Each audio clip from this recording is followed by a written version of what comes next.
दादू civil अस्पताल जे ॿारनि वारे वार्ड में नामालूम औरत ताज़े ॼावल ॿार खे फिटो करे फरार, ॿार वार्ड में फोत थी वियो।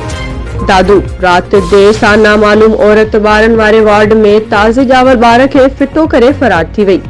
दादू ताज़े ॼावल ॿार खे अस्पताल इंतजामिया इंक्यूबेटर में ऑक्सीजन लगाए रखियो वियो, पर ॿार फोत थी वियो। दादू रात 10 वगे एक औरत ॿार खे खणी आई ऐं ॿार खे दाख़िल कराए इहो चई हली वई त डिलीवरी थी आहे, मां ॿार जी मां जी संभाल करे अचां थी। अस्पताल इंतजामिया। दादू ॿार 7 महीननि जी पैदाइश हो ऐं सीरियस हालत हुई, जेको फोत थी वियो। अस्पताल इंतजामिया। दादू पुलिस खे इतला कयो आहे, जेका अञा ताईं न पहुती आहे। अस्पताल इंतजामिया।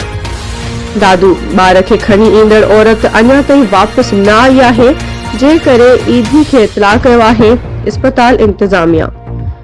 दादू लावारिस ॿार जो लाश ईदी रज़ाकारनि हवाले कयो वेंदो, जेके कफन ॾेई दफ़नाईंदा। अस्पताल इंतजामिया।